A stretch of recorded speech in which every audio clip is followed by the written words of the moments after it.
in the Bible. You think it's just a book. There's no cost to you to putting your hand on it, just kind of following the protocol, going along with the tradition. All presidents do it. Why aren't you doing it? And you're not doing it intentionally. You're choosing not to put your hand on the Bible when you take that oath. That suggests not that you don't believe it's real, because if you didn't believe it was real, why would you care? You put on the costume and take it off. It doesn't matter.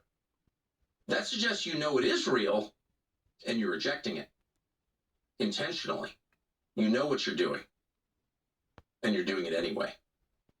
But nobody asked questions about that either. It seemed kind of inappropriate, given the celebration that in progress, to ask, why wouldn't you put your hand on the Bible when you take the oath of office to lead our nation? But pretty much nobody did. I didn't. I'll admit that. I saw it and didn't say one word. Bothered me ever since.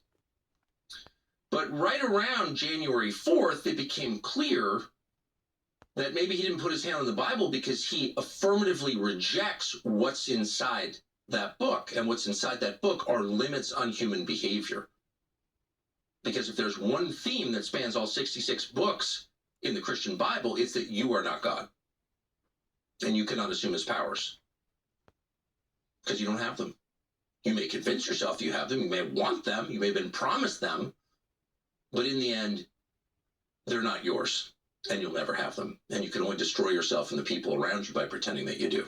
That is the consistent message that spans from Genesis to Revelation. And people who ignore that law are punished. Just like people who ignore gravity or freezing temperatures are punished. Because these are laws that were not created by people. They supersede people.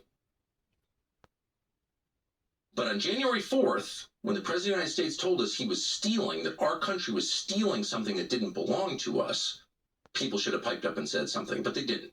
And that got us all the way to yesterday, which was Easter Sunday. Easter Sunday is not just a holy day on the Christian calendar, it is the center of the Christian calendar. It is the holiest day in Christian life. Because it's the day that Christians remember the whole point of their religion, which is not that Jesus was killed, but that he rose from the dead, that he beat death, unique in history. And this is the day that Christians celebrate his resurrection. And in this country, that celebration's been watered down effectively to candy and Easter bunnies, but globally and certainly historically, Easter is the focus. It's preceded by Holy Week and Lent, 40 days of self-denial and prayer, all leading up to yesterday, Easter morning. And for faithful Christians, it is still the biggest day of the year. And it's a day of joy. The thing every person fears most is death. We're born fearing it because we're born knowing it's coming. And Christianity, unique among religions, promises victory over it. And Jesus' resurrection is proof that God can beat death because only God creates life.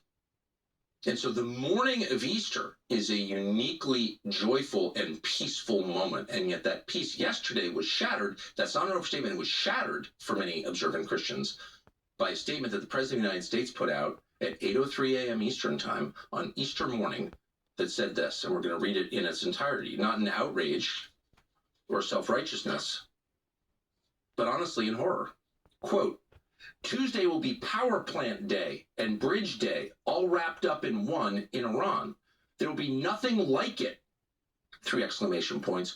Open the fucking straight, you crazy bastards, or you'll be living in hell. Just watch. All caps. Praise be to Allah, President Donald J. Trump. Now, a lot of people reading that imagined, of course, this can't be real. Did the President of the United States really just write that? And it is real. It is maybe the most real thing this president has ever done, and also the most revealing. On every level, it is vile. On every level. It begins with a promise to use the U.S. military, our military, to destroy civilian infrastructure in another country, which is to say to commit a war crime, a moral crime against the people of the country, whose welfare, by the way, was one of the reasons we supposedly went into this war in the first place. They're being killed by their government. We have to rescue them. And now here's our president Not even a month and a half into the conflict, which we are not winning, by the way, because the Straits of Hormuz are not open. There's one way to keep track. That's the measurement. Saying that we're going to use our military to kill the civilians of this country who didn't choose the war. They got nothing to do with it. They're like civilians everywhere. Blow up their bridges? Bridges on military bases? No, just bridges. Bridges that people cross every day to go to school and work and to worship, and yes, church, because there are over 1 million Christians in Iran. This is their Easter too. And power plants. Not the power plants attached to missile factories, okay, but civilian power plants in a country of almost 100 million people. What happens when a modern country, and a country that has a nuclear program is a modern country, sorry, Iran is a modern country, what happens when it loses power? Well, people die. Babies connected to incubators die. People in hospitals die. And those are the first level effects. And then people begin to starve. And then you have refugee crises. People leave the cities looking for food. And yes, they move into other countries in the region, in Europe, in